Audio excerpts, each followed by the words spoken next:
सातों वारों का आसरा भरियो पीहर और सासरा, कहते सुनते हुंकार भरते सभी के भंडार भरे रहेंगे। नमस्कार दोस्तों, आज मैं आपको चैत्र मास के सातों वारों की कहानी सुनाने जा रही हूँ। प्रेम से बोलिए सातों वारों के देव की जय हो। प्राचीन काल में एक बुढ़िया रहती थी। वह नियमित रूप से रविवार का व्रत करती। रविवार के दिन सूर्य उदय से पहले उठकर आंगन को गोबर से लीपकर स्वच्छ करती। स्नान आदि से निवृत्त होकर सूर्य भगवान की विधिवत पूजा करती, व्रत की कथा सुनती और सूर्य भगवान को भोग लगाकर दिन में एक बार भोजन किया करती। सूर्य भगवान की कृपा से बुढ़िया को किसी प्रकार का चिंता नहीं था। धीरे धीरे उनका घर धन धन से भर रहा था और सूर्य देव की कृपा से वह हमेशा स्वस्थ रहती थी। उस बूढ़ी माता को सुखी देखकर उनकी पड़ोसन उनसे जलने लगी। बूढ़ी माता के पास गाय नहीं थी, इसलिए वह अपने पड़ोसन के घर से गोबर लाती। एक दिन उनकी पड़ोसन अपने गाय को घर के भीतर बांधना शुरू कर दिया। इससे बूढ़ी माता को गोबर नहीं मिला और वह आंगन न लीप सकी। आंगन न लीप पाने के कारण बूढ़ी माता ने सूर्य भगवान की पूजा भी न कर सकी और भोजन भी नहीं बनाया तो भोग कैसे लगाती। रात होने पर बूढ़ी माता भूखी प्यासी ही सो गईं। सपने में सूर्य भगवान ने दर्शन दिया और भोग न लगाने का कारण पूछा तो बूढ़ी माता ने सूर्य देव से क्षमा मांगी और बताया कि गोबर न मिलने से वह आज घर भी नहीं लीपी और पूजा भी नहीं की और भोग भी नहीं बना पाई। इस पर सूर्य देव ने कहा, बूढ़ी माता, मैं आपके पूजा से प्रसन्न हूँ और मैं आपको एक गाय वरदान में देता हूँ। प्रातः काल सूर्य उदय से पूर्व उस बूढ़ी माता की आंखें खुली तो वह अपने घर के आंगन में सुंदर गाय और बछड़े को देखकर बहुत खुश हुई। गाय को आंगन में बांधकर उन्होंने जल्दी से चारा लाकर खिलाया। जब पड़ोसन ने गाय और बछड़े को देखा तो उसकी आंखें फटी की फटी रह गई और वह और जलने लगी। तभी गाय ने सोने का गोबर किया। गोबर देखते ही पड़ोसन हैरान हो गई। उसने तुरंत अपने गाय के गोबर से बदलकर सोने वाला गोबर अपने घर ला दिया। अब यही कार्य रोज करने लगी। सूर्य उदय से पहले उठकर गोबर बदलकर सोने का गोबर अपने घर ला देती। सोने के गोबर से पड़ोसन धनी होने लगी। बूढ़ी माता को सोने के गोबर के बारे में अभी पता नहीं था। बूढ़ी माता हमेशा की तरह रविवार का व्रत करती, पूजा करती, कथा सुनती। एक दिन सूर्य देव ने तेज आंधी चला दिए, जिससे बूढ़ी माता ने अपने गाय को घर के भीतर बांध दिया। बूढ़ी माता ने सुबह जब गाय के सोने का गोबर देखा तो उनको बहुत आश्चर्य हुआ और वह सब जान गईं। उस दिन के बाद से बूढ़ी माता हर रोज अपने गाय को घर के भीतर बांधना शुरू कर दिया। सोने के गोबर से बूढ़ी माता कुछ ही दिनों में बहुत धनी हो गईं। पड़ोसन को सोने का गोबर न मिल पाता था, इसलिए बुरी तरह से जल भूनकर राख हो गई और अपने पति को समझा बुझाकर उसे नगर के राजा के पास भेज दिया। राजा को जब ज्ञात हुआ कि गाय सोने का गोबर देती है तो वह अपने सिपाहियों को आदेश दिया कि बूढ़ी माता के घर से गाय और बछड़े को तुरंत लाया जाए। गाय और बछड़ा राजमहल में आ गए। राजा ने सुंदर गाय को देखकर बहुत खुश हुआ। सुबह जब राजा ने सोने का गोबर देखा तो उसके आश्चर्य का ठिकाना न रहा। इधर बूढ़ी माता भूखी प्यासी सूर्य देव से प्रार्थना कर रही थी। सूर्य देव इस तरह बूढ़ी माता को प्रार्थना करते देख उस पर बहुत करुणा आई। उसी रात सूर्य भगवान ने राजा को सपने में कहा, राजन, बूढ़ी माता का गाय बछड़ा तुरंत लौटा दो, नहीं तो तुम पर विपत्तियों का पहाड़ टूट पड़ेगा, तुम्हारा महल नष्ट हो जाएगा। सूर्य भगवान के स्वप्न से बुरी तरह भयभीत राजा ने प्रातः उठते ही गाय और बछड़ा बूढ़ी माता को लौटा दिया और क्षमा मांगी। राजा ने पड़ोसन और उसके पति को उसकी इस दुष्टता के लिए दंड भी दिया। राजा ने पूरे राज्य में घोषणा करा दी कि सभी स्त्री पुरुष रविवार का व्रत किया करें। रविवार का व्रत करने से सभी के घर धन धन से भर गए। राज्य में चारों तरफ खुशहाली छा गई। स्त्री पुरुष सुखी जीवन यापन करने लगे। सभी लोगों के शारीरिक कष्ट दूर हो गए। सभी स्वस्थ रहने लगे। हे सूर्य भगवान, जैसे आपने बूढ़ी माई पर कृपा करी, वैसे ही अपने सभी भक्तों पर अपनी कृपा बनाए रखना। कहानी अधूरी हो तो पूरी करना, पूरी हो तो मान रखना। प्रेम से बोली सूर्य भगवान की जय हो। एक नगर में एक धनी व्यापारी रहता था। दूर दूर तक उसका व्यापार फैला हुआ था। नगर में उस व्यापारी का लोग मान सम्मान करते थे। इतना सब कुछ होने पर भी वह व्यापारी बहुत दुखी रहता था, क्योंकि उस व्यापारी का कोई पुत्र नहीं था। दिन रात एक ही चिंता सताती रहती कि उसके मृत्यु के बाद इतने बड़े व्यापार और धन संपत्ति को कौन संभालेगा। पुत्र पाने की इच्छा से वह व्यापारी प्रति सोमवार व्रत पूजा किया करता, शिवालय में घी का दीपक जलाया करता। उस व्यापारी की भक्ति देखकर एक दिन माता ने शिवजी से कहा, हे प्राणनाथ, यह व्यापारी आपका सच्चा भक्त है। कितने दिनों से यह सोमवार का व्रत और पूजा नियमित कर रहा है। प्रभु, आप इस व्यापारी की मनोकामना पूरी कर दीजिए। भगवान शिव मुस्कुराते हुए बोले, हे पार्वती, इस संसार में सबको उसके कर्म के अनुसार फल की प्राप्ति होती है। प्राणी जैसा कर्म करता है, उन्हें वैसा ही फल प्राप्त होता है। इसके बावजूद भी पार्वती माता नहीं मानी। उन्होंने आग्रह करते हुए कहा, नहीं प्राणनाथ, आपको इस व्यापारी की इच्छा पूरी करनी पड़ेगी। यह आपका अनन्य भक्त है। प्रति सोमवार व्रत करके आपका विधिवत पूजा करता है और पूजा अर्चना के बाद आपको भोग लगाकर एक समय भोजन करता है। आपको इसे पुत्र प्राप्ति का वरदान देना होगा। माता की इतनी आग्रह देखकर भगवान शिव ने कहा, तुम्हारे आग्रह पर मैं इस व्यापारी को पुत्र प्राप्ति का वरदान देता हूँ, लेकिन इसका पुत्र 16 वर्ष से अधिक जीवित नहीं रहेगा। उसी रात भगवान शिव ने उस व्यापारी को सपने में दर्शन देकर उसे पुत्र का वरदान दिया और उसके पुत्र के 16 वर्ष तक जीवित रहने की बात भी बताई। भगवान के वरदान से व्यापारी को खुशी तो हुई, लेकिन पुत्र की अल्पायु की चिंता ने उस खुशी को नष्ट कर दिया। व्यापारी पहले की तरह सोमवार का व्रत करता रहा। कुछ समय पश्चात उसके घर एक सुंदर पुत्र उत्पन्न हुआ। पुत्र के जन्म से व्यापारी के घर खुशियां भर गई। बहुत धूमधाम से पुत्र जन्म का समारोह मनाया गया। व्यापारी को पुत्र जन्म की अधिक खुशी नहीं हुई, क्योंकि उसको अपने पुत्र की अल्पायु का रहस्य पता था। यह रहस्य घर में किसी को नहीं पता था। जब पुत्र 12 वर्ष का हुआ तो शिक्षा के लिए उसे वाराणसी भेजने का निश्चय किया। बच्चे के मामा को बुलाया और कहा कि पुत्र को शिक्षा प्राप्त करने के लिए वाराणसी छोड़ आओ। लड़का अपने मामा के साथ शिक्षा प्राप्त करने के लिए चल दिया। मामा और भांजा जहां रात्रि विश्राम के लिए रुकते, वहीं यज्ञ करते और ब्राह्मणों को भोजन कराते थे। लंबी यात्रा के बाद मामा और भांजा एक नगर में पहुँचे। उस नगर में राजा के कन्या का विवाह के खुशी में पूरा नगर को सजाया गया था। निश्चित समय पर बारात भी आ गई, लेकिन वर के पिता अपने बेटे के एक आंख से काने होने के कारण बहुत चिंतित था। उसे इस बात का भय सता रहा था कि राजा को इस बात का पता चलने पर विवाह से इनकार कर देंगे। इससे उसकी बदनामी होगी। वर के पिता ने उस लड़के को देखा तो उसके मन में एक विचार आया। उसने सोचा, क्यों न इस लड़के को दुल्हा बनाकर राजकुमारी से विवाह करा दूं। विवाह के बाद इसे धन देकर विदा कर दूंगा और राजकुमारी को अपने नगर में ले जाऊंगा। वर के पिता ने इस विषय में बात की। मामा ने धन के लालच में इस बात को स्वीकार कर लिया।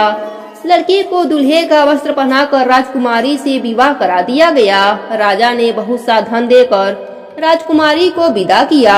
लड़का जब लौट रहा था तो सच नहीं छिपा सका और उसने राजकुमारी की ओढ़नी पर लिख दिया, राजकुमारी, तुम्हारा विवाह तो मेरे साथ हुआ है। मैं तो वाराणसी में शिक्षा प्राप्त करने जा रहा हूँ। अब तुम्हें जिस नवयुवक की पत्नी बनना पड़ेगा वह कान्हा है।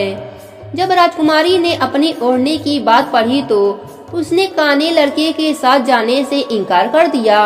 राजा ने सारी बातें जानकर राजकुमारी को महल में रख दिया। उधर लड़का अपने मामा के साथ वाराणसी पहुंच गया। गुरुकुल में पढ़ना शुरू कर दिया। जब उसकी आयु 16 वर्ष पूरी हुई तो उसने यज्ञ कराया, ब्राह्मणों को भोजन कराया और अन्य वस्त्र दान में दिया।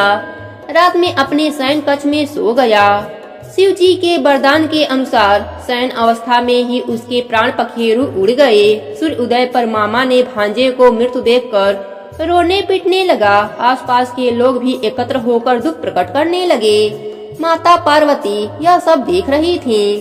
पार्वती माता भगवान शिव जी से कहा, प्राणनाथ, मुझे इसके रोने के स्वर सहन नहीं हो रहे हैं, आप इसके कष्ट को दूर करें। शिव जी और माता अदृश्य रूप में समीप जाकर देखा और माता ने भगवान शिव से निवेदन किया, हे प्राणनाथ, आप इस लड़के को जीवित कर दीजिए, नहीं तो इसके माता पिता पुत्र के मृत्यु के कारण रो रो कर अपने प्राण को त्याग देंगे। इसके पिता आपके परम भक्त हैं, वर्षों से सोमवार व्रत करते हुए आपका विधिवत पूजा कर रहे हैं। माता के आग्रह पर भोलेनाथ ने लड़के को जीवित होने का वरदान दे दिया। कुछ ही पलों में वह जीवित होकर उठ बैठा। शिक्षा समाप्त करके लड़का मामा के साथ अपने नगर की ओर चल दिया। दोनों चलते हुए उसी नगर में पहुँचे जहाँ उसका विवाह हुआ था। उस नगर में भी यज्ञ का आयोजन किया। समीप से गुजरते हुए नगर के राजा ने यज्ञ का आयोजन देखा। राजा ने लड़के को तुरंत पहचान लिया। यज्ञ समाप्त होने पर राजा ने मामा भांजे को महल में ले गए और कुछ दिन अपने महल में रखकर बहुत सा धन वस्त्र देकर राजकुमारी के साथ विदा कर दिया। रास्ते में सुरक्षा के लिए राजा ने बहुत से सैनिकों को भी साथ भेजा। नगर में पहुँचते ही एक सिपाही को घर भेजकर अपने आगमन की सूचना भेजी। अपने बेटे के जीवित वापस लौटने की सूचना से व्यापारी बहुत प्रसन्न हुआ। भूखे प्यासे रहकर व्यापारी और उसकी पत्नी बेटे की प्रतीक्षा कर रहे थे।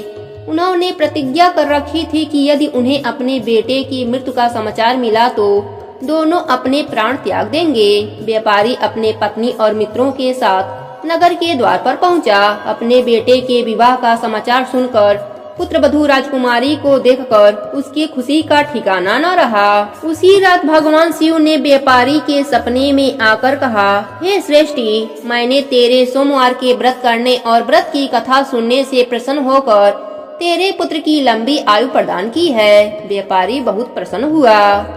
हे भगवान शिव जी, जैसे आपने व्यापारी पर कृपा करी वैसे ही अपने सभी भक्तों पर अपनी कृपा बनाए रखना।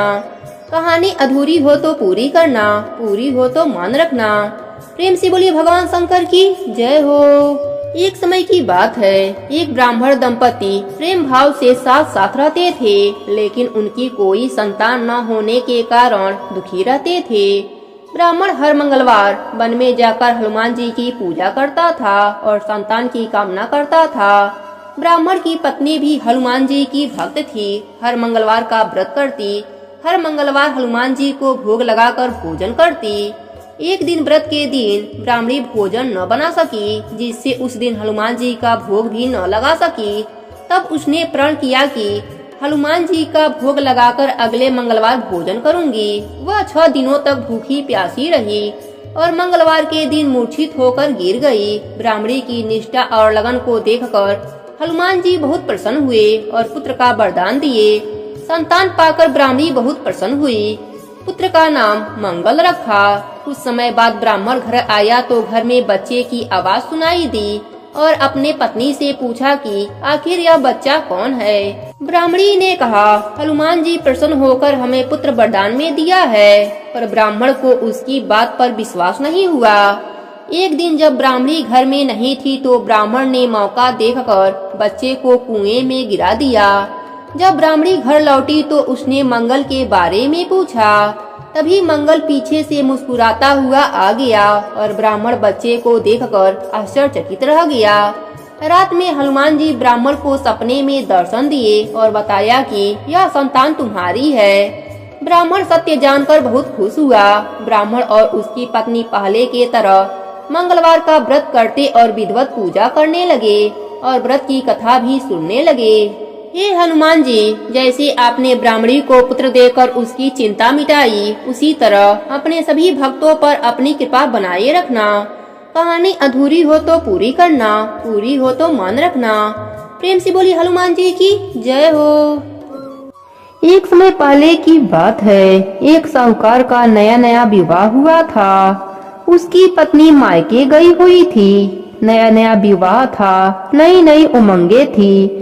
साहूकार का परिवार भी बड़ा नहीं था। जो रिश्तेदार थे उनके घर से बहुत दूर रहते थे। अब साहूकार को अकेलापन खाए जा रहा था। उससे रहा न गया और साहूकार जा पहुंचा ससुराल। साहूकार में बड़ी आवभगत हुई, लेकिन ससुराल में तो अपने पत्नी से बात करना तो दूर, सूरत देखना तक मुश्किल हो रहा था।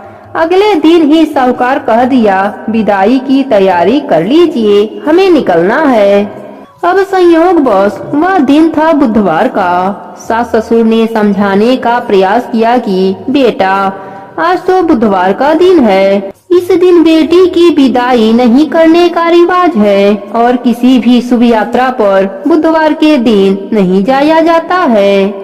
लेकिन साहूकार नहीं माना और कहा, मैं इन सब बातों को नहीं मानता, आप हमें जाने का आशीर्वाद दीजिए। अब अपने दामाद के आगे सास ससुर की कहाँ चलने वाली थी। बेटी की विदाई कर दी गई। अब चलते चलते साहूकार की पत्नी को प्यास लग जाती है। साहूकार जैसे ही पानी लाने जाता है तो वापस आकर हैरान होकर देखता ही रह जाता है। अरे यह क्या, उसी की हमशक्ल का आदमी उसके पत्नी के साथ बैठा है। उसकी पत्नी भी हैरान हो गई, आखिर असली पति कौन है। जैसे ही साहूकार ने पत्नी के पास बैठे व्यक्ति से पूछा कि वह कौन है, तो पलटकर जवाब दिया कि भैया, मैं तो फला नगर का साहूकार हूँ और फला नगर से अपने पत्नी को लेकर आ रहा हूँ। तुम बताओ, तुम कौन हो जो मेरा भेष धर कर यहाँ पर कबाब में हड्डी बनने आ गए हो। ऐसे बहसबाजी करते करते दोनों में झगड़ा बन गया। उस राज्य के सिपाही भी वहाँ आ गए, साहूकार को पकड़ लिया। अब सिपाही भी चक्कर में कि दोनों की शक्ल तो एक समान है। उन्होंने साहूकार की पत्नी से पूछा कि उसका पति इनमें से कौन सा है। वह बेचारी क्या जवाब देती। अब साहूकार हाथ जोड़कर भगवान से विनती करने लगा, हे भगवान, आपकी क्या माया है। तभी आकाशवाणी हुई कि मूर्ख, याद कर, कुछ देर पहले ही तूने अपने सास ससुर की आज्ञा न मानकर भगवंत बुद्ध का अपमान किया है और बुधवार के दिन अपने पत्नी को लेकर चल दिया। इसलिए बुद्ध देव तुम्हें सबक सिखाने के लिए तुम्हारे भेष में है। अब साहूकार हाथ जोड़कर भगवान से विनती करने लगा, हे भगवान, आपकी क्या माया है। तभी आकाशवाणी हुई कि मूर्ख, याद कर, कुछ देर पहले ही तूने अपने सास ससुर की आज्ञा न मानकर भगवंत बुद्ध का अपमान किया है और बुधवार के दिन अपने पत्नी को लेकर चल दिया। इसलिए बुद्ध देव तुम्हें सबक सिखाने के लिए तुम्हारे भेष में है। अब साहूकार हाथ जोड़कर क्षमा मांगने लगा। आगे से कभी भी ऐसा न करने का वचन दिया और बुधवार को नियम पूर्वक व्रत पालन करने का संकल्प किया। तब बुद्ध देवता अंतर ध्यान हो गए। तब साहूकार अपने पत्नी को घर ले जा सका। तभी से दोनों पति पत्नी बुधवार का विधि विधान से व्रत करने लगे। जो भी व्यक्ति इस कथा को सुनता है उसे बुधवार के दिन यात्रा करने से दोष नहीं लगता, समस्त सुखों की प्राप्ति होती है। बुध ग्रह की शांति और सर्व सुख की इच्छुक स्त्री पुरुष व्रत कर सकते हैं। व्यक्ति को व्रत कथा के बीच में नहीं उठना चाहिए। अगर व्यक्ति 27 बुधवार का व्रत कर लिया तो मृत्यु के बाद यमदूत से होने वाले कष्ट से मुक्ति मिल जाएगी, स्वर्गलोक की प्राप्ति हो जाएगी। जो भी व्यक्ति इस कथा को पढ़ता या सुनता है उसे बुधवार की यात्रा करने पर कोई दोष नहीं लगता। प्रेम से बोलिए बुद्ध देव की जय हो। बहुत समय पहले की बात है। भारतवर्ष में एक राजा राज्य करता था। वह अति प्रतापी एवं दानी था। वह प्रतिदिन मंदिर में भागवत दर्शन करने जाता और गुरु ब्राह्मण की सेवा भी किया करता। उसके द्वार से कोई भी याचक निराश नहीं लौटते। वह प्रत्येक गुरुवार का व्रत भी रखता और पूजन करता। हर दिन गरीबों की मदद करता। परंतु यह सब बातें उसकी रानी को पसंद नहीं थी। वह न व्रत करती, न किसी को एक भी पैसा दान के रूप में देती। वह राजा को भी ऐसा करने से रोकती। उस समय की बात है जब राजा शिकार खेलने वन को चले गए थे। महल में सिर्फ रानी और दासी थी। उस समय गुरु बृहस्पति साधु का रूप धारण कर राजा के दरवाजे पर भिक्षा मांगने आए। साधु ने रानी से भिक्षा मांगी तो वह कहने लगी, हे साधु महाराज, मैं इस दान पुण्य से तंग आ गई हूँ। इस काम के लिए तो मेरे पतिदेव ही बहुत हैं। अब आप ऐसी कृपा करें कि यह सारा धन नष्ट हो जाए ताकि मैं आराम से रह सकूं। साधु का भेष धरे बृहस्पति देव ने कहा, हे देवी, तुम बड़ी विचित्र हो। संतान और धन से कोई दुखी नहीं होता, सभी इसे चाहते हैं। पापी भी पुत्र और धन की इच्छा करता है। अगर तुम्हारे पास धन है तो भूखे मनुष्यों को भोजन कराओ, ब्राह्मणों को दान दो, प्याऊ लगवाओ, धर्मशालाएं बनवाओ, कुआं, तालाब, बावड़ी, बाग बगीचे आदि बनवाओ तथा निर्धनों की कुंवारी कन्याओं का विवाह कराओ, साथ ही यज्ञ आदि करो। इस प्रकार के कर्मों से आपके कुल का एवं आपका नाम लोक परलोक में सिद्ध होगा एवं तुम्हें स्वर्ग की प्राप्ति भी होगी। किंतु वह मूर्ख रानी साधु की इन बातों से खुश नहीं हुई। वह बोली, हे साधु महाराज, मुझे ऐसी संपत्ति की आवश्यकता नहीं जो मेरे काम न आए तथा जिनको मैं अन्य लोगों को दान दूं, जिसको रखने और संभालने में ही सारा समय नष्ट हो जाए। साधु ने रानी को समझाने का बहुत प्रयास किया, परंतु रानी अपनी बात पर अडिग रही। तब साधु ने कहा, हे देवी, यदि तुम्हारी ऐसी इच्छा है तो जैसा मैं तुम्हें बताता हूँ तुम वैसा ही करना। बृहस्पतिवार के दिन गोबर से घर को लिपना, अपने केसों को पीली मिट्टी से धोना, केसों को धोते समय स्नान करना, राजा से कहना कि वह भी हजामत बनवाए, भोजन में मांस मदिरा खाना, कपड़े धोबी के हाथ धुलने को देना। इस तरह 7 बृहस्पतिवार निरंतर करने से तुम्हारा सब धन नष्ट हो जाएगा। ऐसा कहकर साधु रूपी बृहस्पति देव अंतर ध्यान हो गए। रानी ने साधु के कहे अनुसार ही 7 बृहस्पतिवार वैसा ही करने का विचार किया। साधु के बताए अनुसार करते हुए उसे केवल 3 बृहस्पतिवार ही बीते थे कि उसकी समस्त धन संपत्ति नष्ट हो गई।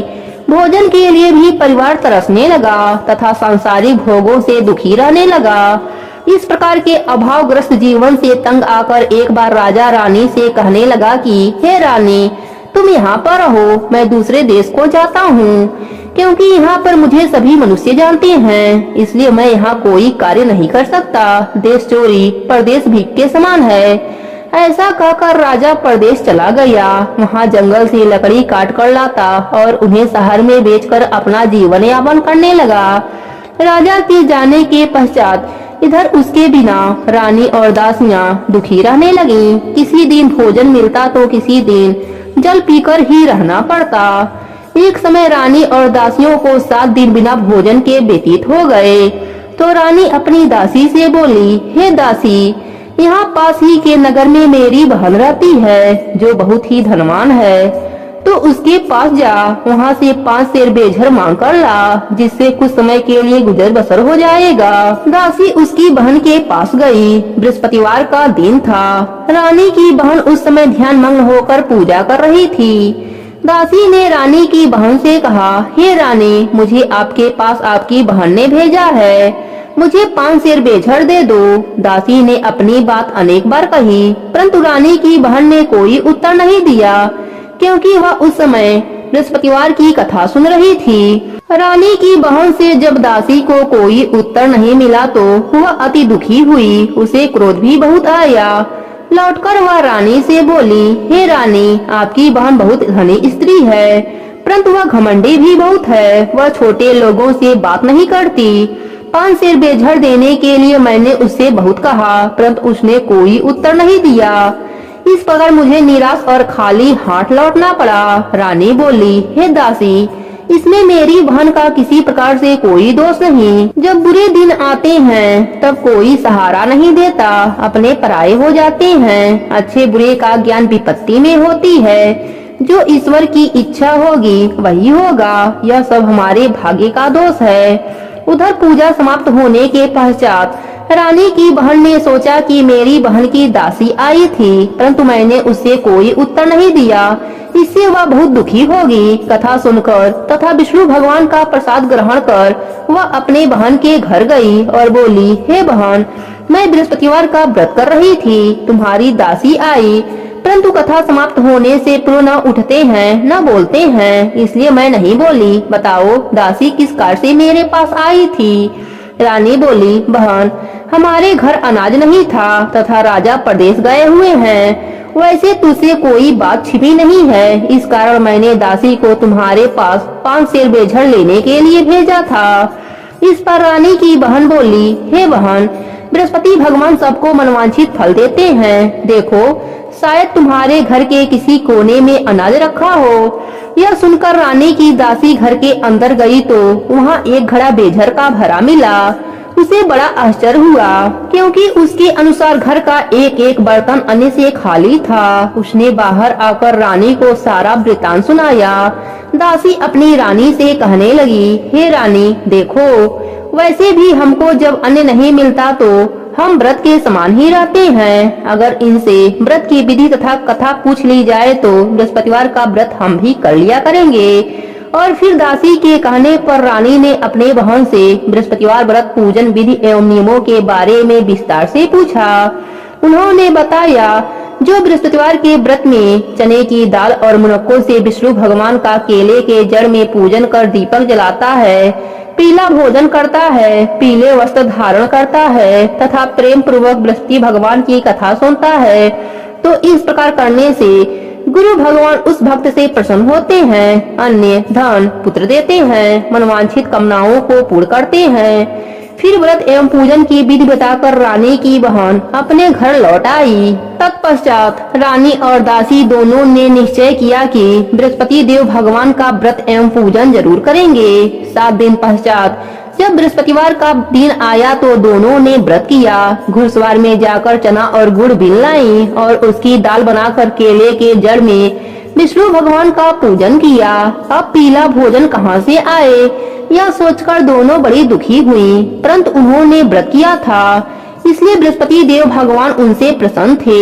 एक साधारण व्यक्ति के रूप में वे 2 थाली में सुंदर पीला भोजन लेकर आए और दासी को देकर बोले, हे दासी, यह भोजन तुम्हारे और रानी के लिए है, तुम दोनों इसे ग्रहण करना। दासी भोजन पाकर अति प्रसन्न हुई और रानी से बोली, हे रानी, भोजन कर लो।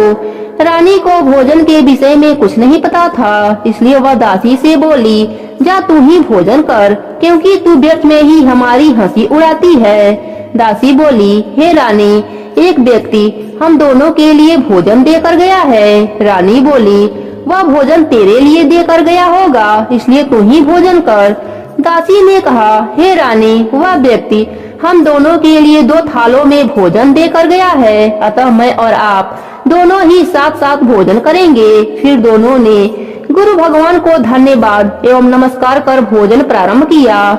उसके बाद से दोनों प्रत्येक बृहस्पतिवार को गुरु भगवान का व्रत और पूजन करने लगी। बृहस्पति भगवान की कृपा से उन दोनों के भोजन एवं धन की कमी दूर हो गई, परंतु रानी फिर पहले की तरह आलस्य करने लगी। तब दासी ने कहा, हे रानी, आप पहले भी इसी प्रकार आलस्य करती तो आपको धन संभालने एवं दान देने में कष्ट होता, इसी कारण सभी धन नष्ट हो गए और हमारी ऐसी दुर्दशा हो गई। अब गुरु भगवान की कृपा से धन मिला है तो आपको फिर आलस्य हो रहा है। बड़े कष्टों के बाद आपने यह धन पाया है, इसलिए आपको दान पुण्य करना चाहिए। भूखे मनुष्यों को भोजन कराओ, ब्राह्मणों को दान दो, प्याऊ बनवाओ, कुआं, तालाब, बावड़ी आदि का निर्माण कराओ, कुंवारी कन्याओं का विवाह कराओ, मंदिर पाठशाला बनाकर दान दो, धन को शुभ कार्यों में खर्च करो, जिससे आपके कुल का सम्मान बढ़े तथा आपको स्वर्ग की प्राप्ति हो एवं आपके पृष्ठ प्रसन्न हो। दासी की बात मानकर रानी ने इसी प्रकार के कर्म करने प्रारंभ कर दिए। इस प्रकार करने से उसका काफी यश फैलने लगा। कुछ दिनों के बाद एक दिन रानी और दासी आपस में विचार करने लगी कि न जाने राजा किस दशा में होंगे, उनकी कोई खोज खबर नहीं है। रानी राजा की खबर न पाकर उदास रहने लगी। गुरु भगवान से उन्होंने प्रार्थना की और भगवान ने रात्रि में राजा को सपने में दर्शन देकर कहा, हे राजा, उठ, तेरी रानी तुझको याद करती है, अब अपने देश लौट जा। राजा प्रातः काल उठा। वह सोचने लगा कि मैं किस प्रकार रानी के पास खाली हाथ जाऊंगा, मेरे पास तो कुछ भी नहीं। स्त्री जाति खाने और पहनने के ही साथी होती हैं। पर प्रभु की आज्ञा मानकर वह अपने नगर को चलने को तैयार हुआ। परदेश में राजा बहुत दुखी रहने लगा। प्रतिदिन जंगल में लकड़ी बीनकर लाता और उसे बेचकर अपने दुखी जीवन को बड़ी कठिनाई से व्यतीत करता। एक दिन राजा दुखी होकर अपने पुराने दिनों को याद करके रोने लगा। उस जंगल में बृहस्पति देव एक साधु का रूप धरकर आए और राजा से बोले, हे लकड़ीहारे, तुम इस बिरयान जंगल में किस चिंता में बैठे हो, मुझे बतलाओ। यह सुनकर राजा की आंखों में आंसू भर आए और वह साधु को प्रणाम करके बोला, हे प्रभु, आप सब कुछ जानने वाले हैं। इतना कहकर राजा ने साधु को अपनी समस्त व्यथा सुना दी। तब साधु रूप में गुरु भगवान राजा से बोले, हे राजन, तुम्हारी पत्नी ने बृहस्पतिवार के दिन बृहस्पति देव का अपमान किया था, जिसके कारण तुम्हारी यह दुर्दशा हुई है। अब तुम किसी प्रकार की चिंता मत करो, भगवान तुम्हें पहले से अधिक धन प्रदान करेंगे। देखो, तुम्हारी पत्नी ने बृहस्पतिवार का व्रत करना आरंभ कर दिया है। अब तुम भी बृहस्पतिवार का व्रत करके चने की दाल व गुड़ जल के लोटे में डालकर केले का पूजन करो, फिर कथा कहो या सुनो। भगवान तुम्हारी सभी इच्छाओं को पूरा करेंगे। साधु के वचन सुनकर राजा बोला, हे प्रभु, मुझे लकड़ी बेचने के पश्चात इतना धन भी नहीं बचता कि भोजन करने के उपरांत कुछ भी बचा सकूं। मैं रात्रि में अपने रानी को व्याकुल एवं व्यथित देखा है। मेरे पास कोई साधन नहीं जिससे उसका समाचार भी जान सकूं। इसके अतिरिक्त मैं बृहस्पति देव की कथा भी नहीं जानता, जिसे कहकर या सुनकर मैं व्रत को धारण कर सकूं। साधु ने कहा, हे राजा, तुम किसी बात की चिंता न करो। बृहस्पतिवार के दिन तुम नित्य की भांति लकड़ियां लेकर शहर में जाओ। तुम्हें रोज से दोगुना धन प्राप्त होगा, जिससे तुम भली भांत भोजन कर लोगे तथा गुड़ एवं चने का प्रसाद खरीदकर बृहस्पति देव की पूजा भी कर सकते हो। बृहस्पतिवार व्रत की कथा इस प्रकार है। प्राचीन समय में एक बहुत निर्धन ब्राह्मण रहता था। उसके कोई संतान नहीं थे। ब्राह्मण नित्य पूजा पाठ करता। वह स्वभाव से दयालु तथा धार्मिक विचारों वाला व्यक्ति था, परंतु उसकी पत्नी बहुत मालिनता के साथ रहती। वह न तो स्नान करती न ठीक से कार्य करती। अपनी पत्नी की ऐसी आदत के कारण ब्राह्मण देवता बहुत दुखी रहते। वह अपने पत्नी को बहुत समझाते, किंतु उसका कोई परिणाम न निकलता। भगवान की कृपा से ब्राह्मण की स्त्री की कन्या उत्पन्न हुई। वह कन्या ब्राह्मण के घर में बड़ी होने लगी। वह बालिका प्रातः काल ही स्नान करके भगवान विष्णु का जप करती। बृहस्पतिवार का व्रत भी करने लगी। पूजा पाठ समाप्त कर पाठशाला जाती तो अपनी मुट्ठी में जौ भर कर ले जाती और पाठशाला जाने के रास्ते में डालती जाती। भगवान बृहस्पति देव की कृपा से वही सोने के हो जाते। लौटते समय उनको बीनकर घर लाती। एक दिन वह बालिका सूप में उन सोने के जौ को फटक कर साफ कर रही थी। तभी उसकी माँ ने उसे देखा और कहा, हे बेटी, सोने के जौ को फटकने के लिए सूप भी तो सोने के होने चाहिए। दूसरे दिन बृहस्पतिवार का दिन था। कन्या ने व्रत रखा और भगवान बृहस्पति देव से प्रार्थना करने लगी, हे प्रभु, यदि मैंने सच्चे मन से श्रद्धा पूर्वक आपका पूजन एवं व्रत किया हो तो कृपया मुझे सोने का सूप दे दो। बृहस्पति देव ने उसकी प्रार्थना स्वीकार कर ली। नित्य की भांति वह कन्या जौ फैलाती हुई पाठशाला चली गई।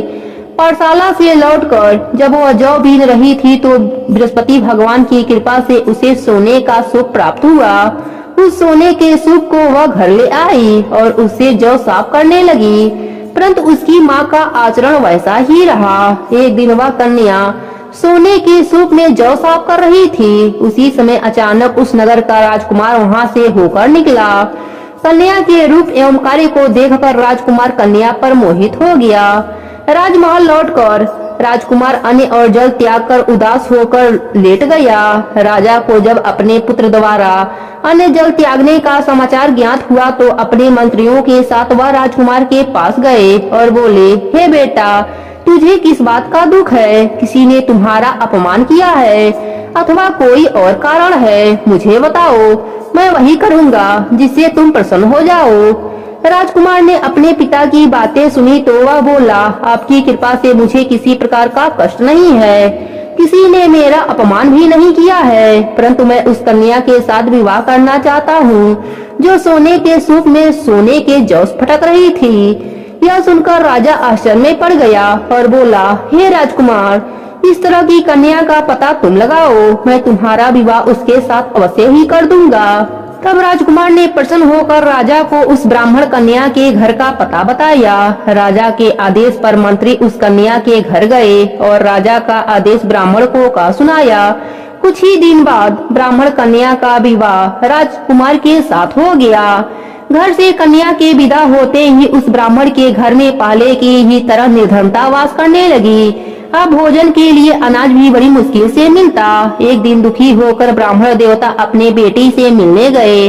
बेटी पिता की ऐसी अवस्था को देखकर अत्यंत दुखी हुई और उसने अपने माँ का समाचार पूछा। ब्राह्मण ने पुत्री को सभी हाल का सुनाया। पुत्री ने अपने पिता को बहुत सा धन देकर विदा कर दिया। इस प्रकार ब्राह्मण का कुछ समय सुखपूर्वक व्यतीत हुआ, लेकिन धन समाप्त होने के बाद स्थिति पहले की तरह हो गई। ब्राह्मण फिर अपने पुत्री के यहाँ गया और उससे सभी हाल का सुनाया। पुत्री बोली, हे पिताजी, आप अपने साथ माताजी को यहाँ लाओ, मैं उन्हें यह विधि बता दूंगी जिससे दरिद्रता दूर हो जाए। ब्राह्मण देवता अपने पत्नी को साथ लेकर राजमहल अपने पुत्री के पास पहुँचे तो पुत्री अपनी माँ को समझाने लगी, हे माँ, तुम सुबह उठकर सर्वप्रथम स्नान आदि करके भगवान विष्णु का पूजन किया करो, तब सब निर्धनता दूर हो जाएगी। परंतु उसकी माँ ने उसकी एक न मानी। वह सुबह उठकर सर्वप्रथम अपने पुत्री का बचा जूठन खा लेती। एक दिन उसकी बेटी को अपनी माँ पर बहुत गुस्सा आया। उसने एक रात एक कोठरी से सारा सामान निकालकर अपनी माँ को उसमें बंद कर दिया। प्रातः कोठरी से अपनी माँ को निकालकर तथा स्नान आदि करा के पूजा पाठ कराया तो उसकी माँ की बुद्धि ठीक हो गई। इसके बाद वह प्रतिदिन पूजा पाठ करती और प्रत्येक बृहस्पतिवार का व्रत भी रखने लगी। इस व्रत के प्रभाव से उसकी माँ भी अत्यंत धनवान तथा पुत्रवती हो गई और बृहस्पति देवता की कृपा से वृद्धा अवस्था में मृत को प्राप्त कर स्वर्ग को गई। वह ब्राह्मण भी सुख पूर्वक इस लोक का सुख भोग कर स्वर्ग को प्राप्त हुआ। इस प्रकार कहानी कहकर साधु देवता वहाँ से अंतर ध्यान हो गए। धीरे धीरे समय बीत गया तथा बृहस्पतिवार का दिन आ गया। लकड़ीहारा रूपी राजा जंगल से लकड़ी काटकर किसी शहर में बेचने गया। आज उसे और दिनों से अधिक धन मिला। राजा ने चना गुड़ लाकर भगवान विष्णु का पूजन किया तथा बृहस्पतिवार का व्रत भी किया। उस दिन से उसके सभी कष्ट दूर हो गए, परंतु अगले बृहस्पतिवार को वह व्रत करना भूल गया। इस कारण बृहस्पति भगवान उससे रुष्ट हो गए। उस दिन उस नगर के राजा ने विशाल यज्ञ का आयोजन किया तथा अपने समस्त राज्य में घोषणा करा दी कि कोई भी मनुष्य अपने घर में भोजन न बनाए और आग भी न जलाए। सब लोग मेरे यहाँ भोजन करने आए। इस आज्ञा को जो नहीं मानेगा उसको सूली पर लटका दिया जाएगा। राजा की आज्ञा अनुसार राज्य के सभी निवासी राजा के भोज में सम्मिलित होने गए, परंतु लकड़ीहारा कुछ विलम्ब से पहुंचा, इसलिए राजा उसको भोजन कराने अपने साथ महल में ले गए। जब राजा लकड़ीहारे को भोजन करा रहा था तो रानी की दृष्टि उस खूंटी पर पड़ी जिस पर उसका 9 लखा हार टंगा हुआ था। उसे हार खूंटी पर लटका नहीं दिखाई दिया। रानी को निश्चय हो गया कि मेरा हार इस लकड़ीहारे ने ही चुरा लिया है। उसी समय रानी की जिद पर राजा ने सैनिक बुलाकर लकड़ीहारे को जेल में डलवा दिया। जेल खाने में बंद वह लकड़ीहारा बहुत दुखी होकर विचार करने लगा कि न जाने कौन से पूर्व जन्म के कुकर्म से मुझे यह दुख प्राप्त हुआ है। जेल में बंद लकड़ीहारा भगवान बृहस्पति को याद करने लगा। तत्काल बृहस्पति देव साधु के रूप में प्रकट हो गए और उसकी दशा देखकर कहने लगे, अरे मूर्ख, तू बृहस्पतिवार को बृहस्पति देव की कथा एवं व्रत करना भूल गया, इसी कारण तुझे दुख प्राप्त हुआ है। अब किसी प्रकार की चिंता मत कर। बृहस्पतिवार के दिन जेल खाने के दरवाजे पर तुझे 4 पैसे पड़े मिलेंगे। तू उन पैसों से प्रसाद मंगाना, भगवान बृहस्पति का पूजन एवं कथा करना। कथा का प्रसाद स्वयं भी ग्रहण करना तथा दूसरों को भी खिलाना। इस प्रकार करने से तुम्हारे सभी कष्ट दूर हो जाएंगे। अगले बृहस्पतिवार राजा को जेल के द्वार पर 4 पैसे पड़े मिले। राजा ने पूजा का सामान मंगाकर कथा कही और प्रसाद बांटा। उसी रात बृहस्पति देव ने उस नगर के राजा को सपने में दर्शन देकर कहा, हे राजा, तूने जिस आदमी को जेल खाने में बंद रखा है वह निर्दोष है, वह राजा है, उसे छोड़ दो। रानी का नौलखा हार उसी खूंटी पर टंगा है। अगर तू ऐसा नहीं करेगा तो तेरा राजपाट नष्ट हो जाएगा। राजा सुबह उठा और खूंटी पर हार टंगा देखकर लकड़िहारे को बुलाकर उससे क्षमा याचना की तथा राजा के योग्य सुंदर वस्त्र आभूषण भेंट कर उसे विदा किया। बृहस्पति देव की आज्ञा अनुसार राजा अपने नगर को चल दिया। जब वह नगर के निकट पहुंचा तो उसे बहुत आश्चर्य हुआ। वहां पहले से अधिक तालाब, बाग और कुएं तथा बहुत सी धर्मशालाएं, मंदिर आदि बने हुए थे। राजा ने जब नगरवासियों से पूछा कि यह बाग, तालाब, धर्मशालाएं एवं कुएं किसके द्वारा बनवाए गए हैं, तब नगर के सब लोग कहने लगे कि यह सब रानी और दासी द्वारा बनवाए गए हैं। राजा को बहुत आश्चर्य हुआ, परंतु क्रोध भी बहुत आया। तब रानी ने यह खबर सुनी तो राजा आ रहे हैं तो उसने दासी से कहा, हे दासी, देख, राजा हमें अति दीन अवस्था में छोड़ गए थे। वह हमारी ऐसी हालत देखकर कहीं द्वार पर से ही न लौट जाएं, इसलिए तू द्वार पर जाकर खड़ी हो जा। रानी की आज्ञा अनुसार दासी दरवाजे पर जाकर खड़ी हो गई। जब राजा आए तो उन्हें अपने साथ महल में लिवाई। जब राजा ने क्रोध करके अपनी तलवार निकाली तथा रानी से पूछा, बताओ इतना धन तुम्हें किस प्रकार प्राप्त हुआ है? तब रानी ने बताया कि हमें यह सब बृहस्पति देव के व्रत के प्रभाव से प्राप्त हुआ है। अब राजा ने निश्चय किया कि 7 दिन बाद तो सभी बृहस्पति देव का पूजन करते हैं, परंतु मैं प्रतिदिन दिन में 3 बार कथा कहा करूँगा तथा नित्य व्रत किया करूँगा। अब हर समय राजा के दुपट्टे में चने की दाल बधी रहती तथा दिन में 3 बार कथा कहता। ऐसे ही एक दिन राजा ने विचार किया कि चलो अपने बहन के यहाँ हो आऊं। ऐसा निश्चय कर राजा घोड़े पर सवार होकर अपने बहन के यहाँ चल दिया। मार्ग में उसने देखा कुछ आदमी एक मुर्दे को लिए जा रहे हैं। उन्हें रोककर वह कहने लगा, अरे भाइयों, कुछ देर मेरी बृहस्पतिवार व्रत की कथा सुन लो। वे बोले, लो, हमारा तो आदमी मर गया, इसकी अपनी कथा की पड़ी है। परंतु कुछ आदमी बोले, अच्छा कहो, हम तुम्हारी कथा भी सुनेंगे। राजा ने दाल निकाली और कथा करनी शुरू कर दी। जब कथा आधी हो गई तो मुर्दा हिलने लगा। जब कथा समाप्त हुई तो राम राम कह के मुर्दा उठ बैठा। राजा आगे चला तो उसे चलते चलते शाम हो गई। आगे मार्ग में उसे एक किसान खेत में हल चलाता मिला। राजा उससे बोला, अरे भैया, तुम मेरी बृहस्पतिवार व्रत की कथा सुन लो। किसान बोला, जब तक तेरी कथा सुनूंगा तब तक 4 हरैया जोत लूंगा। जाओ भैया, अपनी कथा किसी और को सुनाना। राजा आगे चलने लगा। राजा के हटते ही किसान के बैल पछाड़ खाकर गिर गए और किसान के पेट में बहुत तेज दर्द होने लगा। उसी समय किसान की माँ रोटी लेकर आई। उसने जब यह देखा तो अपने पुत्र से सारा हाल पूछा। बेटे ने सारा हाल बता दिया।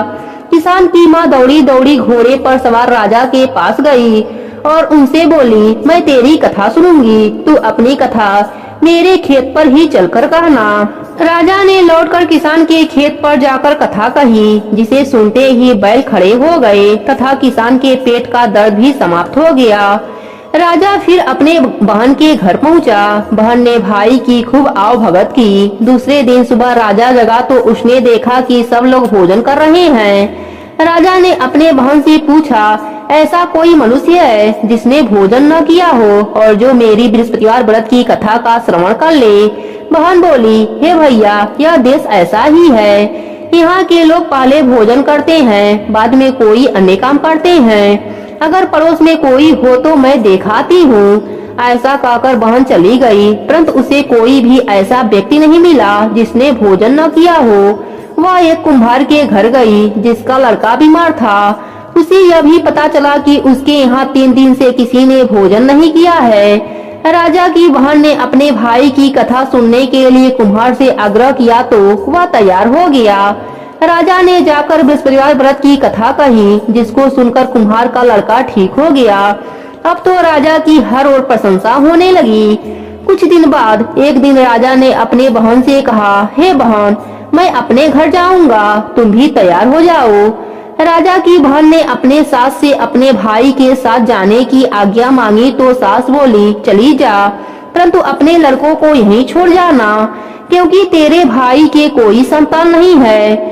बहन ने भाई से कहा, हे भैया, मैं तो चलूंगी, परंतु कोई बालक नहीं जाएंगे। राजा ने कहा, जब कोई बालक साथ नहीं चलेगा तब तुम क्या करोगी? दुखी मन से राजा अपने नगर को लौट आया। राजा अपने रानी से बोला, हम निर्वंशी हैं, हमारा मुंह देखना भी धर्म नहीं है। वह उदास होकर बिना भोजन किए सैया पर लेट गया। रानी बोली, हे प्रभु, भगवान बृहस्पति देव ने हमें सब कुछ दिया है, वे हमें संतान भी अवश्य देंगे।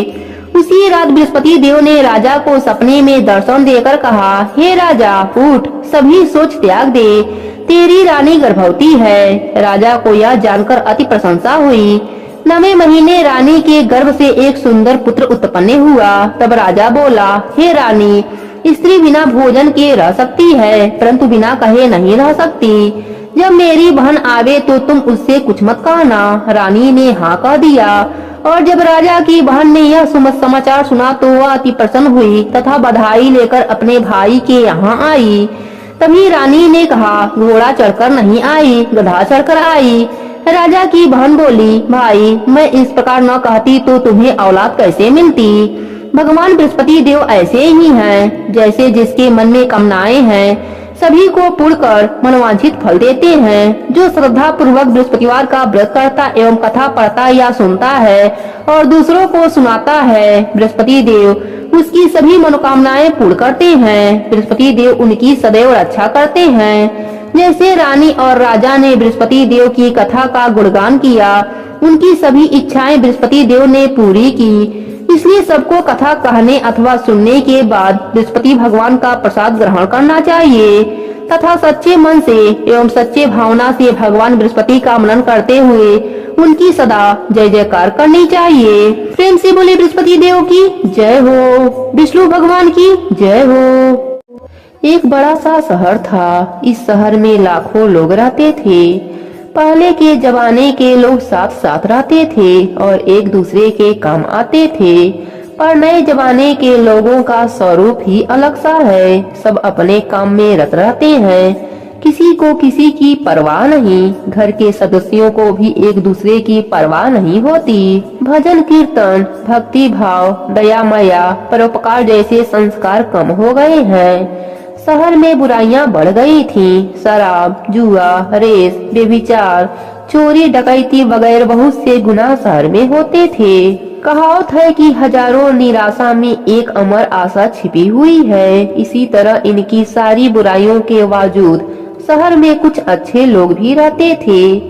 ऐसे अच्छे लोगों में शीला और उसके पति की गृहस्थी मानी जाती थी। शीला धार्मिक प्रवृत्ति और संतोषी थी। उसका पति भी विवेकी और सुशील था। शीला और उसका पति ईमानदारी से जीते थे। वे किसी की बुराई नहीं करते थे और प्रभु भजन में अच्छी तरह समय व्यतीत कर रहे थे। उनकी गृहस्थी आदर्श गृहस्थी थी और शहर के लोग उनकी गृहस्थी की सराहना करते थे। शीला की गृहस्थी इसी तरह खुशी खुशी चल रही थी, पर कहा जाता है कि कर्म की गति अटल है। विधाता के लिखे लेख को कोई नहीं समझ सकता। इंसान का नसीब पल भर में राजा को रंक बना देता है और रंक को राजा। शीला के पति के अगले जन्म के कर्म भोगने के बाकी रह गए होंगे कि वह बुरे लोगों से दोस्ती कर बैठा। वह जल्द से जल्द करोड़पति होने के ख्वाब देखने लगा, इसलिए वह गलत रास्ते पर चल दिया और करोड़पति के बजाय रोडपति बन गया, यानी रास्ता भटकते भिखारी जैसी उसकी हालत हो गई। शहर में शराब, जुआ, रेस, चरस, गांजा वगैरह बंदगी फैली हुई थी। उसमें शीला का पति भी फंस गया। दोस्तों के साथ उसे भी शराब की आदत हो गई। जल्द से जल्द पैसे वाला बनने के लालच में दोस्तों के साथ रेस, जुआ भी खेलने लगा। इसी तरह बचाई हुई धनराशि, पत्नी के गहने, सब कुछ रेस जुए में गंवा दिया। एक वक्त ऐसा भी था कि वह सुशील पत्नी शीला के साथ मजे में रहता था और प्रभु भजन में सुखी शांति से वक्त व्यतीत करता था। उसके बजाय घर में दरिद्रता और भूखमरी फैल गई। सुख में खाने की बजाय 2 वक्त भोजन के लाले पड़ गए और शीला को पति की गलतियां खाने का वक्त आया। शीला सुशील और संस्कारी स्त्री थी। उसको पति के वर्ताव से बहुत दुख हुआ, किंतु वह भगवान पर भरोसा करके बड़ा दिन रख दुख सहने लगी। कहा जाता है कि सुख के पीछे दुख और दुख के पीछे सुख आता है, इसलिए दुख के बाद सुख आएगा ही। ऐसी श्रद्धा के साथ शीला प्रभु भक्ति में लीन रहने लगी। इस तरह शीला असह्य दुख सहते सहते प्रभु भक्ति में वक्त बिताने लगी। अचानक एक दिन दोपहर को उसके द्वार पर किसी ने दस्तक दी। शीला सोच में पड़ गई कि मुझ जैसे गरीब के घर इस वक्त कौन आया होगा, फिर भी द्वार पर आए हुए अतिथि का आदर करना चाहिए। ऐसे आर्य धर्म के संस्कार वाली शीला ने खड़ा होकर द्वार खोला।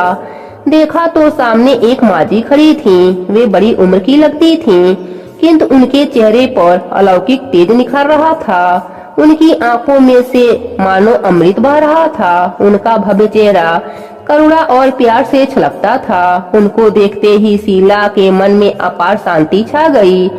वैसे शीला इस माजी को पहचानती न थी, फिर भी उनको देखकर शीला के रोम रोम में आनंद छा गया। शीला माजी को आदर के साथ घर में ले आई। घर में बिठाने के लिए कुछ भी नहीं था, अतः शीला ने संकुचाकर एक फटी चादर पर उनको बैठाया।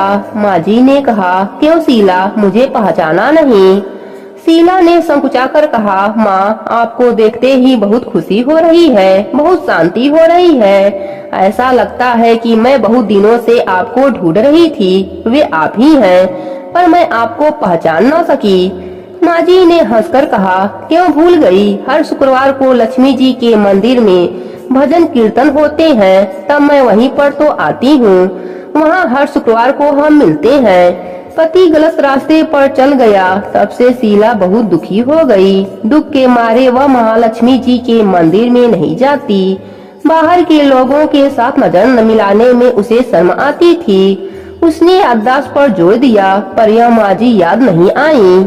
तभी माजी ने कहा, तू लक्ष्मी जी के मंदिर में कितने मधुर भजन गाती थी। अभी अभी तू दिखाई नहीं देती थी, इसलिए मुझे हुआ कि तू क्यों नहीं आती है, कहीं बीमार तो नहीं हो गई है। ऐसा सोचकर मैं तुझसे मिलने आई हूँ।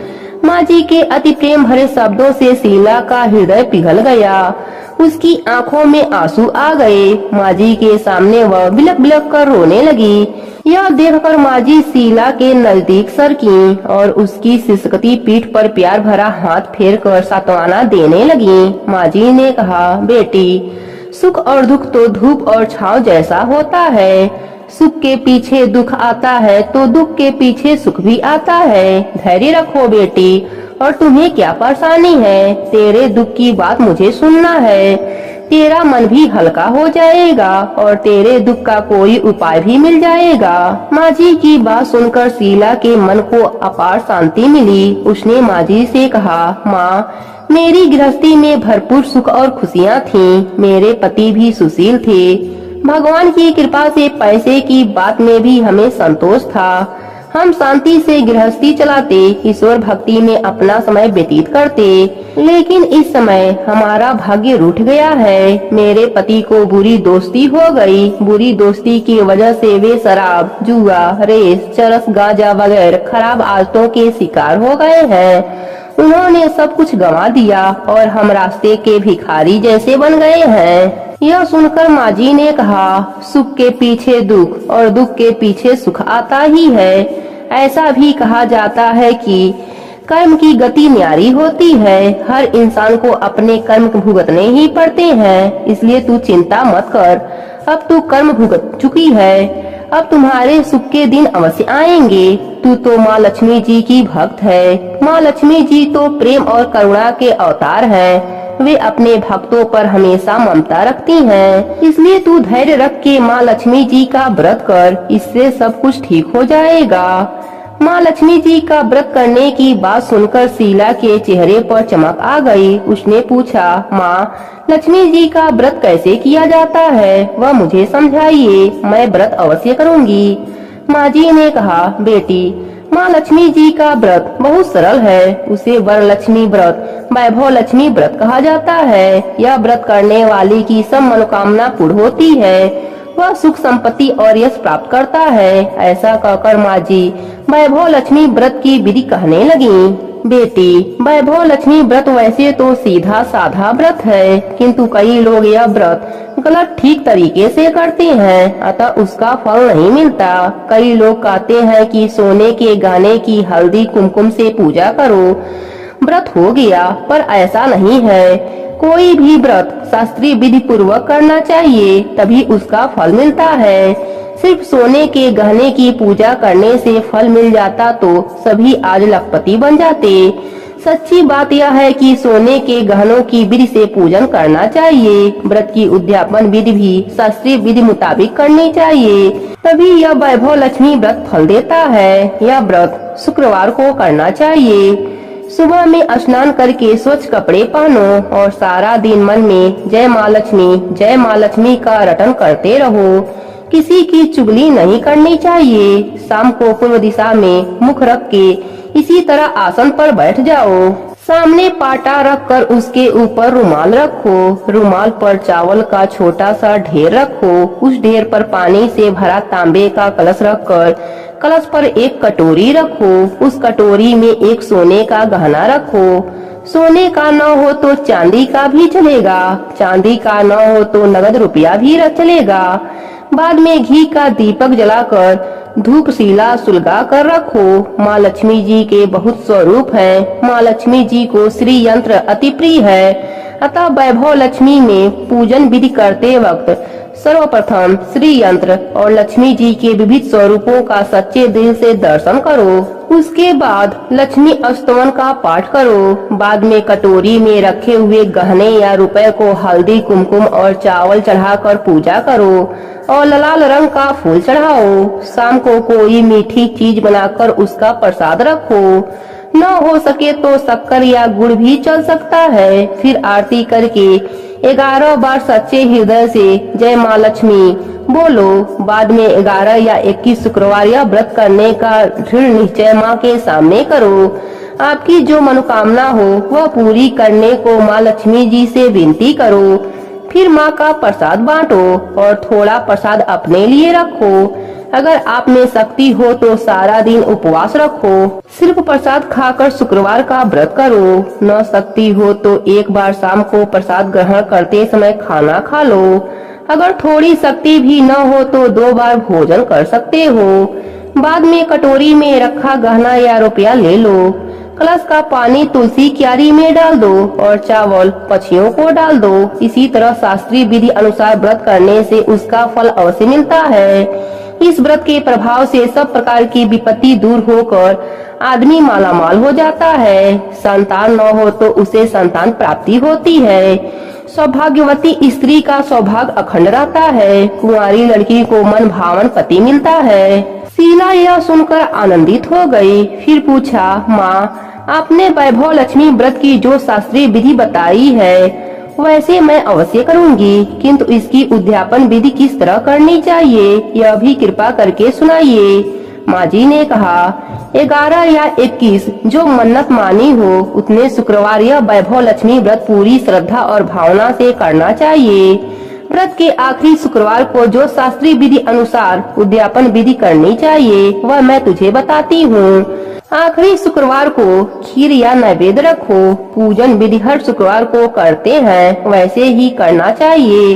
पूजन विधि के बाद श्रीफल फोड़ो और कम से कम 7 कुंवारी या सौभाग्यशाली स्त्रियों के कुमकुम का तिलक करके साहित्य संगम की वैभव लक्ष्मी व्रत की एक पुस्तक उपहार में देनी चाहिए और सबको खीर का प्रसाद देना चाहिए। फिर धन लक्ष्मी स्वरूप, वैभव लक्ष्मी स्वरूप माँ लक्ष्मी जी का छवि को प्रणाम करें। माँ लक्ष्मी जी का यह स्वरूप वैभव देने वाला है। प्रणाम करके मन ही मन भावुकता से माँ की प्रार्थना करते वक्त कहें कि हे माँ धन लक्ष्मी, हे माँ वैभव लक्ष्मी, मैंने सच्चे हृदय से आपका वैभव लक्ष्मी व्रत पूर्ण किया है, तो हे माँ मेरी मनोकामना पूर्ण करो, हमारा कल्याण करो। जिसे संतान न हो उसे संतान देना, सौभाग्यशाली स्त्री का सौभाग्य अखंड रखना, कुंवारी लड़की को मन भावन पति देना। आपका यह चमत्कारी वैभव लक्ष्मी व्रत जो करे उसकी सब विपत्ति दूर करना, सबको सुखी करना। हे माँ, आपकी महिमा अपरंपार है। इस तरह माँ की प्रार्थना करके माँ लक्ष्मी जी का धन लक्ष्मी स्वरूप को भाव से वंदन करो। माँ जी के पास से वैभव लक्ष्मी व्रत की शास्त्रीय विधि सुनकर शीला भाव विभोर उठी। उसे लगा मानो सुख का रास्ता मिल गया है। उसने आंखें बंद करके मन ही मन उसी क्षण संकल्प लिया कि हे वैभव लक्ष्मी माँ, मैं भी माँ जी के कहे मुताबिक श्रद्धा से शास्त्रीय विधि अनुसार वैभव लक्ष्मी व्रत 21 शुक्रवार तक करूंगी और व्रत की शास्त्रीय विधि अनुसार उद्यापन विधि करूंगी। शीला ने संकल्प करके आंखें खोली तो सामने कोई न था। वह विस्मित हो गई कि माँ जी कहाँ गई। यह माँ जी दूसरा कोई न था, साक्षात लक्ष्मी जी ही थीं। शीला लक्ष्मी जी की भक्त थी, इसलिए अपने भक्त को रास्ता दिखाने के लिए माँ लक्ष्मी देवी माँ जी का स्वरूप धारण करके शीला के पास आई थीं। दूसरे दिन शुक्रवार था। सवेरे स्नान करके स्वच्छ कपड़े पहन शीला मन ही मन श्रद्धा से और पूरे भाव से जय माँ लक्ष्मी का मन ही मन रटन करने लगी। सारा दिन किसी की चुगली नहीं की। शाम हुआ तब हाथ पांव मुंह धोकर शीला पूर्व दिशा में मुंह करके बैठी।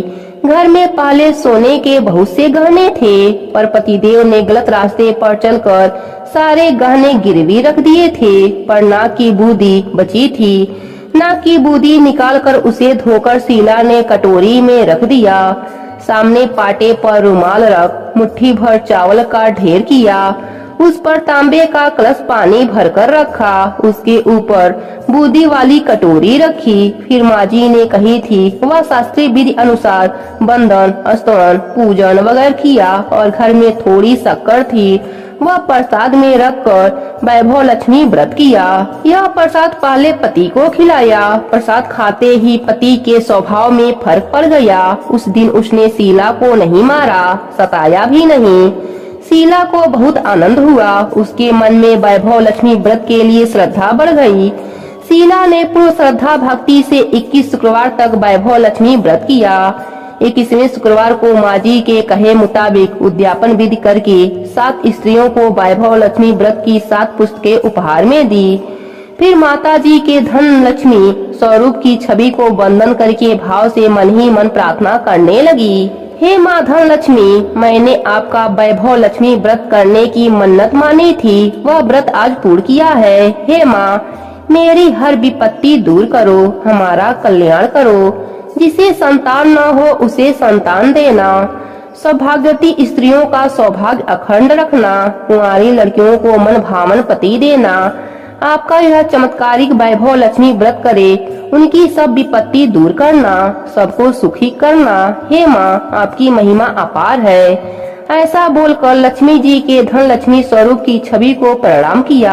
इस तरह शास्त्रीय विधि पूर्वक शीला ने श्रद्धा से व्रत किया और तुरंत ही उसे फल मिला। उसका पति गलत रास्ते पर चला गया था, वह अच्छा आदमी हो गया और कड़ी मेहनत करके व्यवसाय करने लगा। माँ लक्ष्मी जी के वैभव लक्ष्मी व्रत के प्रभाव से उसको ज्यादा मुनाफा होने लगा। उसने तुरंत शीला के गिरवी रखे गहने छुड़ा लिए। घर में धन की बारिश आ गई। घर में पहले जैसी सुख शांति छा गई। वैभव लक्ष्मी व्रत का प्रभाव देखकर मोहल्ले की दूसरी स्त्रियां भी शास्त्रीय विधि पूर्वक वैभव लक्ष्मी व्रत करने लगी। हे माँ धन लक्ष्मी, आप जैसे शीला पर प्रसन्न हुई, उसी तरह आपका व्रत करने वाले सब पर प्रसन्न होना, सबको सुख शांति देना। प्रेम से बोलिए धन लक्ष्मी माता की जय हो, वैभव लक्ष्मी माता की जय हो। एक समय स्वर्ग लोक में सबसे बड़ा कौन के प्रश्न पर 9 ग्रहों में वाद विवाद हो गया। विवाद इतना बढ़ा कि परस्पर भयंकर युद्ध की स्थिति बन गई। निर्णय के लिए सभी ग्रह देवराज इंद्र के पास पहुँचे और बोले, हे देवराज, आपको निर्णय लेना होगा कि हम में से सबसे बड़ा कौन है। सभी ग्रहों का प्रश्न सुनकर देवराज इंद्र उलझन में पड़ गए। इंद्र बोले, मैं इस प्रश्न का उत्तर देने में असमर्थ हूँ। हम सभी पृथ्वी लोक में उज्जैनी नगरी में राजा विक्रम आदित्य के पास चलते हैं। देवराज इंद्र के साथ सभी ग्रह राजा के नगर पहुँचे। महल में पहुंचकर राजा के सामने अपना प्रश्न पूछा।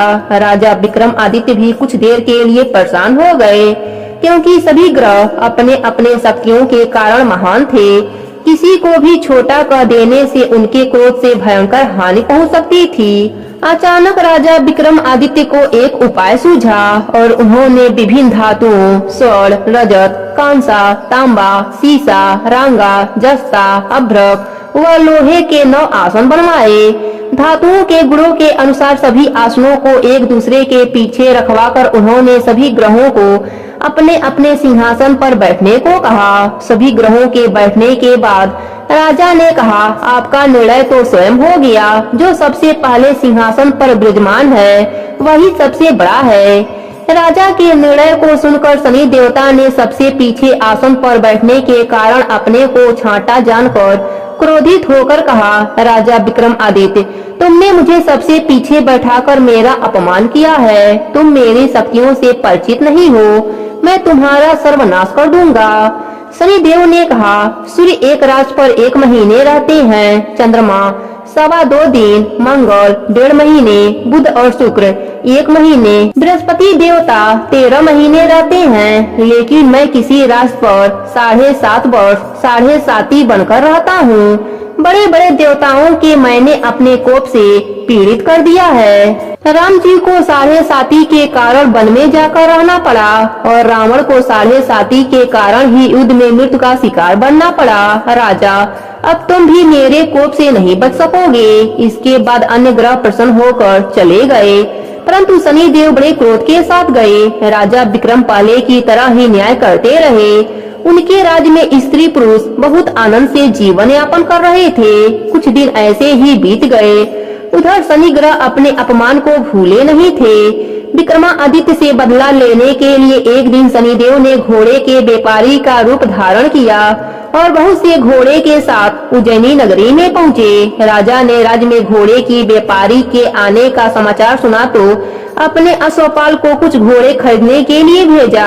घोड़े बहुत ही कीमती थे। अश्वपाल ने जब वापस लौटकर इस संबंध में बताया तो राजा ने स्वयं आकर एक सुंदर शक्तिशाली घोड़े को पसंद किया। घोड़े की चाल देखने के लिए राजा उस घोड़े पर सवार हुए तो वह घोड़ा बिजली की गति से दौड़ पड़ा। तेजी से दौड़ता घोड़ा राजा को दूर एक जंगल में ले गया और फिर राजा को वहां गिराकर जंगल में ही गायब हो गया।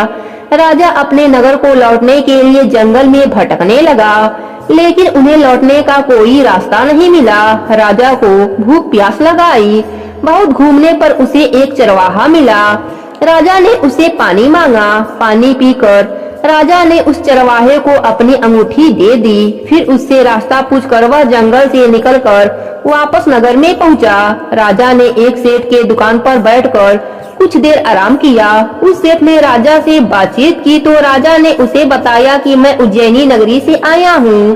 राजा के कुछ देर दुकान पर बैठने से सेठ की बहुत बिक्री हुई। सेठ ने राजा को बहुत भाग्यवान समझा और खुश होकर उसे अपने घर भोजन पर ले गया।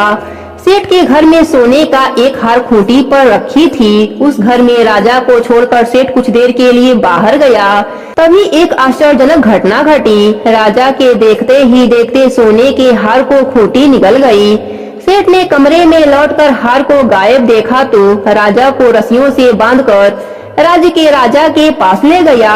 विक्रमादित्य से हार के बारे में पूछा गया तो उसने बताया कि खूंटी ने हार को निगल लिया है। इस पर राजा क्रोधित होकर विक्रमादित्य का हाथ पांव काटने का आदेश दे दिया। हाथ पांव काटकर उसे नगर के सड़क पर छोड़ दिया गया। कुछ दिन बाद एक तेली उठाकर उन्हें अपने घर ले गया। उनको अपने कोल्हू पर बैठा दिया। राजा आवाज देकर बैलों को हाँकता रहता। तेली का बैल चलता रहता और राजा को भोजन मिलता रहा। शनि देव के प्रकोप के 7.5 पूरी होने पर वर्षा ऋतु प्रारंभ हुई। राजा विक्रमादित्य एक रात मेघमल्लाह गा रहे थे कि तभी नगर की राजकुमारी मोहिनी रथ पर सवार उस तेली के घर से गुजरी। उसे गाना बहुत अच्छा लगा। दासी को भेजा, गाना गाने वाले को बुला लाओ। दासी ने राजकुमारी को अपंग राजा के बारे में सब कुछ बता दिया। राजकुमारी तो मोहित हो चुकी थी। सब कुछ जानकर भी विवाह करने को तैयार थी। राजकुमारी के माता पिता भी हैरान थे। उन्होंने समझाया कि बेटी, तेरे भाग में राजा की रानी होना लिखा है, फिर तुम उस अपंग से क्यों विवाह करके अपने पांव पर कुल्हाड़ी मार रही हो। राजकुमारी अपनी जीत नहीं छोड़ी, भोजन छोड़कर प्राण त्याग देने का निश्चय किया। राजा विवश होकर अपंग से राजकुमारी का विवाह करा दिया। विवाह के बाद राजकुमारी तेली के घर आ गई। उसी रात सपने में शनिदेव ने राजा से कहा, राजा तुमने मेरा प्रकोप देख लिया, मैंने तुम्हें अपमान का दंड दिया है। राजा ने शनिदेव से क्षमा मांगी और प्रार्थना किया कि अन्य किसी को इतना दुख मत देना। शनिदेव ने कहा, जो कोई स्त्री पुरुष मेरी पूजा करेगा, शनि व्रत करके मेरी व्रत की कथा सुनेगा, उस पर मेरी अनुकंपा बनी रहेगी। प्रातः कल राजा की नींद खुली तो उसने अपने हाथ पांव देखकर बहुत खुश हुआ। उसने शनिदेव को प्रणाम किया। रानी भी बहुत खुश हो गई। राजा ने अपनी सारी कहानी सुनाई। सेठ ने भी राजा से क्षमा मांगी। सेठ ने राजा रानी को अपने घर ले गया, भोजन कराया। तभी खूंटी हार उगल दिया। सेठ ने भी अपने बेटी का विवाह राजा से कर दिया। राजा विक्रमादित्य राजकुमारी मोहिनी और सेठ की बेटी के साथ उज्जैनी नगरी पहुँचे तो नगर वासियों ने हर्ष से स्वागत किया। राजा ने नगर में घोषणा कराई कि शनि व्रत करके व्रत की कथा स्त्री और पुरुष अवश्य सुने। राजा की घोषणा सुनकर शनिदेव बहुत प्रसन्न हुए। कथा सुनने से सभी की मनोकामनाएं शनिदेव की कृपा से पूरी होने लगी। सभी लोग आनंद के साथ रहने लगे। हे शनिदेव, अपने सभी भक्तों पर अपनी कृपा बनाए रखना। कहानी अधूरी हो तो पूरी करना, पूरी हो तो मान रखना। प्रेम से बोली शनिदेव की जय हो।